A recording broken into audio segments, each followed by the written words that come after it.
Hey everyone, and welcome back to another $30 vintage deck tech. Today we're going to be talking about red-green Goblin Storm, or as it is often referred to, Dirty Kitty. Now the first thing we're going to talk about is why it's actually called Dirty Kitty, because that's not super helpful. Now I had to do a little research into this because I wasn't actually sure, and what I found was that back in 2006, a team of players had kind of discovered this deck, and were trying to keep it under wraps, kind of keep it a secret going into the World Championship. Kind of trying to play on MTGO and not have the list leak and all that. But I guess through the grapevine, through a couple different people, Ben Stark actually got his hands on the list, and he showed up to the 2006 World Championship with this list that was pretty new to him. I don't think he had much time to goldfish it. So he went to the creators of it, who had been trying to keep it under wraps, and he asked them for a primer on it. Which is a very Ben Stark thing to do. So anyway, I'm not sure how much of a primer he got, but he was still fresh to the deck, and in his earlier rounds, he got a couple warnings based on time, just because he was trying to figure out all the lines. The deck was a little bit different back then. I think it was more of a half aggro, half combo kind of thing. I think there were Goblin Pile Drivers and perhaps Goblin Sharpshooters. So anyway, apparently he kind of floundered in his first match. Supposedly, I'm told he even got out a bunch of sheets of paper and started, doing math to figure out, the different probabilities of taking different lines of the 7-card hand. And I guess some of the people who had made the deck or who knew him were watching and thought it was very funny watching him flounder while also manipulating all of these dice, all these Skirk Prospector sacrifices, tracking Storm for Empty the Warrens, tracking floating mana, all of that. So then afterwards, they were trying to describe what it was like, and someone said, it's like watching a monkey wash a cat. It looks like something a human would do, but it's just wrong. So from that, the name Dirty Kitty, in reference to the cat being washed, I guess stuck, and this kind of comes from the era when Magic decks were named after things like cereal or what have you. It wasn't, simple things like Groll Goblin Storm. It seems like it was almost a sport to make your deck name as incomprehensible as possible. So this kind of comes from, I guess, the distant past of Magic naming conventions. So that's Dirty Kitty. One more thing I will add is that apparently in the conversation leading up to the quote that ultimately named the deck, someone also described it as like watching a raccoon riding a bike. So I guess in a different timeline, this could be red-green bike raccoon instead of Dirty Kitty. So be thankful. So that's our history lesson. And this deck is really just a port of that. So the concept here is basically that you're a red splash green goblin deck, and you're abusing Skirk Prospector with your goblins to make mana, and Fecundity. So whenever you sacrifice a goblin, even a token goblin, to Fecundity, you get to draw a card. Now that's good because we have some cards like Mogg War Marshal. It's 2 mana, but let me run the numbers here really quick. You get 1, 2, 3 goblins out of it. So with a Skirk Prospector and a Fecundity in play, Mogg War Marshal becomes gain 1 red mana, gain 1 storm count, and draw 3 cards total. That is a pretty good card. So that's what we're trying to assemble. We also have Empty the Warrens, which if your storm count is 2 or more, it is mana neutral. And if your storm count is higher, it is a huge ritual and huge draw spell. So once you assemble Skirk Prospector plus Fecundity, you really don't have to do much to make Empty the Warrens kind of go crazy. If you cast 1 Empty the Warrens for, say, 6 or 8, that is getting you 6 or 8 more draws to potentially find another Empty the Warrens, which would then be for a larger number because of the nature of Storm. And then the direction we are going in this deck for actually choosing to kill is Goblin Bushwhacker. which would give all of our goblins haste and +1/+0, although that shouldn't matter. Once this deck goes off, it goes off pretty hard. I don't know for sure that Goblin Bushwalker is the correct win condition. I will say we also have Siege Gang Commander. It is not as efficient, but if you do find yourself in a situation playing this deck, because I know you guys all print off these decks and start testing them immediately. But, if I or someone who's playing this deck runs out of Goblin Bushwhackers because they got discarded or exiled or something, Siege Gang Commander can theoretically win the game, even without going to combat. If you have enough goblins and enough mana, which is certainly doable with 4 copies of Empty the Warrens, you could just shoot your opponent down with Siege Gang Commander. So I think it's worth spending the 96 cents on an alternate win con. I do have a couple other options in the considering section. We'll talk about that at the end. So that's how we win. Let's talk about how we're getting there. Well, first we'll talk about the mana base that's boring, and I don't care about it, so we're going to get it out of the way. Spending a lot of mana on Karplusan Forests. I wish this card were cheaper post-Dominaria, but we are Game Trail, which should enter untapped most of the time. Karplusan Forest, which is always untapped. 1 Cinderglade, probably not necessary, maybe not correct. Less forests than mountains, because really our only green cards are Fecundity and Anarchomancer plus sideboard cards. We don't need a lot of green, so with this configuration, we don't have a lot of green, so it works out.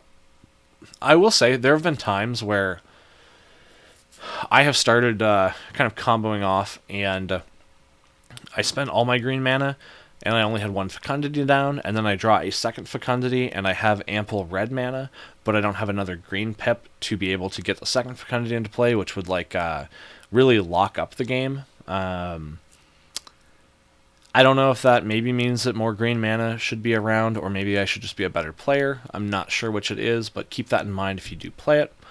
Going to Goblin and Archomancer. This is a relatively new card. They definitely didn't have this back in the 06 World Championship. It is a reducer for basically all of our spells. They do stack, so with multiple of them out, Empty the Warrens gets very cheap. But again, same issue. With green mana being so tight, it's sometimes hard to slide a second Anarchomancer into play mid-combo, but that's okay. I don't think you need one in play to win, but it does make it a lot easier. So really you're looking for Skirk Prospector, Fecundity, and Anarchomancer, but the Anarchomancer is quasi-optional. So again, this is not a strict A plus B combo deck. This is we'll call it a manual storm or a non-deterministic combo deck. These are decks that I personally love. I like the goldfishing of them. I like the way they play. They're fun to me just as like a solo game. Truthfully, I will goldfish this at my desk and have a good time. But I really enjoy playing them against opponents and having to do my goldfish, but work through whatever potential hate cards or interaction they have. I will say, this deck is probably not super fun for your opponent. If that's something you're concerned about, you are taking probably kind of long turns with a lot of game actions, and not really giving a crap about what your opponent's doing. Luckily, my playgroup has been around for a long time, and we have played some pretty miserable games of EDH, and we play test most formats together, so we're no strangers to sitting across from Storm deck, so generally we don't really mind. My tournament group is also pretty fine with that. I don't think anyone necessarily loves it, but again, hey, if you pay even $5 to play in a tournament, you just play against what you sit down against. But I don't know. Just keep in mind that this deck's maybe not fun to spectate.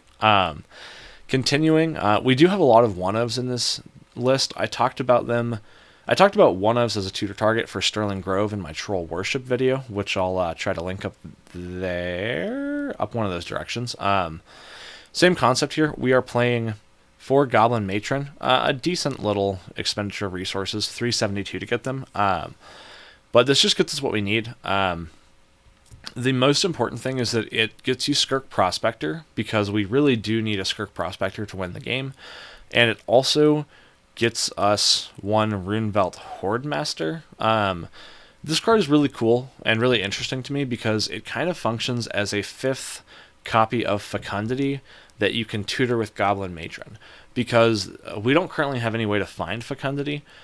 So having what is essentially 5 additional copies in Runebelt Hordemaster is really nice. I will say, It's awkward that you can't cast additional Fecundities or empty the Warrens off of Runebelt. But you can definitely win the game with Runebelt, Fecundity, Skirk Prospector, and no green mana. That actually did come up, and I was a little worried that I was going to fizzle because of that exact board state, but no, it went just fine. So continuing down our Tutor package, we have one Conspicuous Snoop. This card's really interesting to me. It's just powerful. You're getting a future sight for goblins. It also plays pretty well with Runebelt Hordemaster, in that if you have a Fecundity and a Runebelt Hordemaster, you can choose. If you know your top card is a land, you can choose to draw a Fecundity, then exile the next card to Runebelt in hopes that it's a goblin. So you're kind of able to control that a little bit better. $3.87 here. I'm not sure this card is actually a necessity. We may not need that because I think you do look for Runebelt Hordemaster first, usually. Because Conspicuous Snoop, you're a little bit more likely to find like a Goblin and Narcomancer on top that you can't cast. Runebelt Hordemaster, you can just sacrifice a Goblin to get another trigger and you can clear the top card. So I think it's worse than Hordemaster, but they do play well together.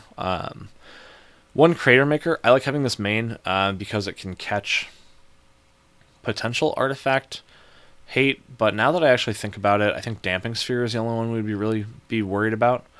But it can also catch some hate pieces. Goblin Instigator is worse than Mogg War Marshal generally, just because, like we talked about earlier, Mogg War Marshal is 3 bodies the turn you play it. Instigator is nice because it does stick around from turn 2 into turn 3 without paying Echo, but that's okay. And now we're on to what is actually a really contentious card, and that is Blank Goblin, or Mind Goblin, as a lot of people like to say.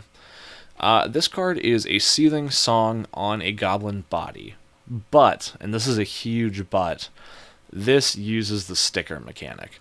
I'm going to assume you guys are kind of familiar with the sticker mechanic, because I am kind of familiar with it. This mechanic is, I would say, problematic, to put it mildly, because it requires you to have a 10-card sticker deck.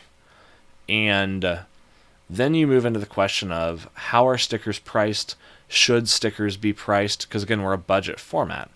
And then if you say stickers should be priced, then you run into what I think is a question of, okay, so TCG player low pricing. I'm not sure on this, but I'm pretty sure it's based on cards that actually get sold and bought. So if stickers are not desired because they're not really real game pieces, they're kind of like tokens, and they're from an unset, even though some cards are legal. I think it's fair to say they're not really real cards. They are not exactly the same as tokens, but I think there's an argument that, first off, if stickers do have a price on TCG Player, you can argue it doesn't accurately reflect their demand because the total volume of sales might be so low. I don't know if that's a fair justification, and you can also make an argument that stickers are very similar to tokens, and we do not require you to have your exact tokens and consider them as part of your budget. So should we do the same for stickers? I don't know. This card is pretty good because, so the way it works, I actually took this deck to a weekly tournament 2 or 3 weeks ago, and I kind of sprung it on the judge at the last minute. So I will say we played it where I did not count the stickers in my budget. That may change going forward. We are actually going to need an official format ruling at some point. I don't think it currently matters, but it very well could. Because again, I mean, even if the stickers are 10 cents each, you are required to have a deck of 10 different sticker sheets, and then each game you randomly choose 3 of them, and they're your sticker sheets for that game. And I will say, I had index cards with so because this card only cares about the vowels, right? So I had index cards with the best vowel word on them, and I had to present that every game and choose it. I gotta say, mechanically, it was super annoying. I really didn't like it. But I will also say that the way the stickers break down, you have one that has 6 vowels, one that has 5 vowels, one that has 3 vowels, and 7 that have 4 vowels. So this is a goblin that's a seething song that 1 out of... Okay, so it'll never make 3 because you're always going to have, worst case, you would select 1 card that had 3 vowels and 2 cards that had 4. So its baseline is being net positive 1 mana, but it could be 3 mana to make 6 mana, which is really good with Skirk Prospector and Fecundity. I will say, there were games where I had this naturally in my hand, and I would play it on turn 3, or after like an Anarchomancer, so maybe paying 2 mana for it. Then I would make 5 mana, and that would let me like get a decent sized Empty the Warrens. There were a couple times where this was the Goblin Matron target. It was better than Mog War Marshal for giving me the mana that I needed. So I think 1 copy does improve this deck. So I do think we probably need to figure out the stickers resolution. If you guys have opinions or thoughts on how you think that should be handled, let me know in comments, because we are currently up in the air on it and we don't have a solution. And then we're going to have to do the same thing for contraptions, right? Thanks, Wizards. Thanks. Moving on. These are all one-ofs that are kind of tutor targets. Chain Whirler. Not sure this is actually good or worth the $1.